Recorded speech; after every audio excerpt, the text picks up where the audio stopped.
కార్తీక పురాణం 11వ అధ్యాయం. ఓ జనక మహారాజా, ఈ కార్తీక మాస వ్రతం యొక్క మహత్యమును గురించి అనేక ఉదాహరణలు చెప్పాను. ఇంకనూ దీని గురించి ఎంత చెప్పినను తనివి తీరదు.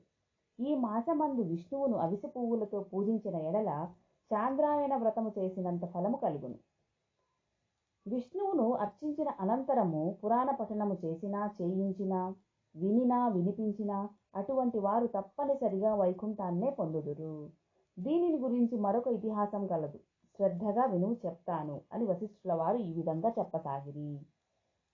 పూర్వము కళింగ దేశమున మంధరుడు అను బ్రాహ్మణుడు కలడు. ఇతడు ఇతరుల ఇళ్లల్లో వంటలు చేయుచు అక్కడనే భుజిస్తూ మధ్య మాంసాది పానీయములు సేవించుచు తక్కువ జాతి వారి సాంగత్యము వలన స్నాన జప దీపారాధన ఆచారాలను పాటింపక దురాచారుడై వెలుగుచుండెను.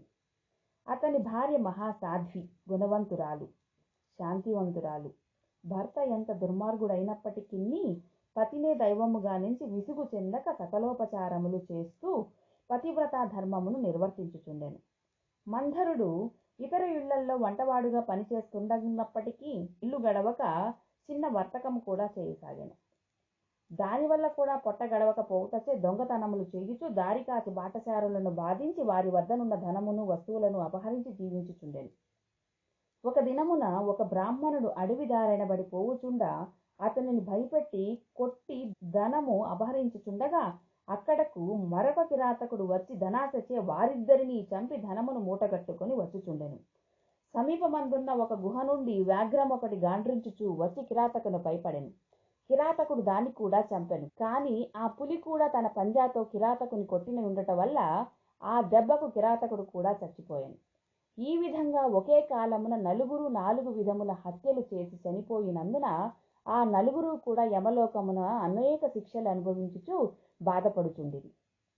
మంధరుడు చనిపోయిన నాటి నుండి అతని భార్య నిత్యము హరినామస్మరణ చేయుచు సదాచార వర్తిని అయి భర్తను తలుచుకుని దుఃఖించుచు కాలం గడుపుచుండెను. కొన్నాళ్లకు ఆమె ఇంటికి ఒక ఋషిపుంగవుడు వచ్చాను.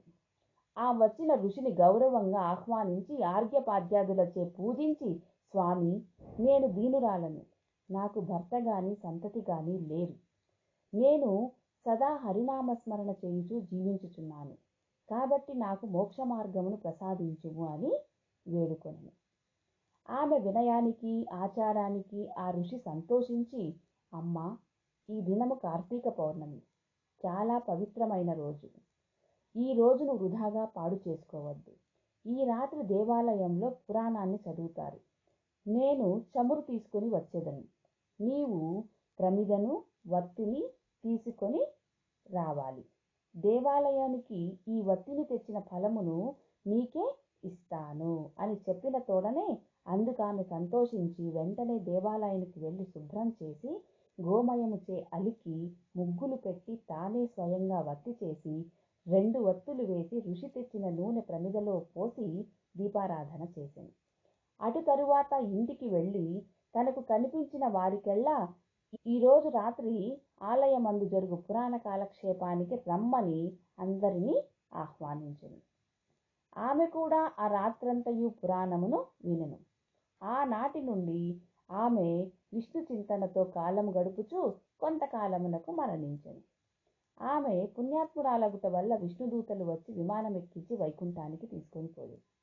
కానీ ఆమెకు పాపాత్ముడైన భర్తతో సహవాసము వలన కొంచెం దోషం ఉండటం వల్ల మార్గమధ్యమున యమలోకానికి తీసుకొని పోయింది.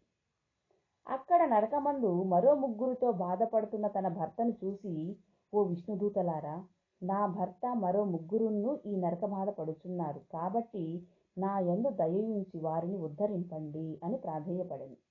అంత విష్ణుదూతలు, అమ్మా, నీ భర్త బ్రాహ్మణుడై ఉన్నప్పటికీ స్నాన సంధ్యాదులు మాని పాపాత్ముడైనాడు. 2వ వాడు కూడా బ్రాహ్మణుడైనను అతడు కూడా ధనాశచే ప్రాణహితుని చంపి ధనమపహరించెను. 3వ వాడు వ్యాఘ్రం. 4వ వాడు పూర్వము ద్రవిడ దేశమున బ్రాహ్మణుడై జన్మించినను అనేక అత్యాచారములు చేసి 12 రోజున కూడా తైలలేపనము మధ్య మాంసభక్షణము చేసినాడు. కాబట్టి పాపాత్ముడైనాడు. అందుకే ఈ 4 నరక బాధలు పడుతున్నారు అని వారి చరిత్రలు చెప్పింది. అందుకు ఆమె చాలా విచారించి, ఓ పుణ్యాత్ములారా, నా భర్తతో పాటు మిగిలిన 3 కూడా ఉద్ధరింపండి అని ప్రార్థించగా అందులకు ఆ దూతలు, అమ్మా, కార్తీక శుద్ధ పౌర్ణమి నాడు నీవు భక్తి చేసిన ఫలమును వాగ్రమునకు, ప్రమిద తెచ్చిన ఫలాన్ని కిరాతకునకు, పురాణం వినుట వల్ల కలిగిన ఫలాన్ని ఆ బ్రాహ్మణుడికి ధారపోసినచో వారికి మోక్షం కలుగునని చెప్పగా అందులకు ఆమె అట్లే ధారపోసింది. ఆ నలుగురు కూడా ఆమె కడకు వచ్చి విమానమెక్కి వైకుంఠమునకు వెళ్ళింది. కాబట్టి ఓ రాజా, కార్తీక మాసమున పురాణం వినుట వల్ల, దీపాన్ని వెలిగించుట వల్ల ఎట్టి ఫలము కలిగెనో వింటివి కదా అని వశిష్ఠుల వారు జనకునితో చెప్పిరి. 11వ రోజు పారాయణం సమాప్తము.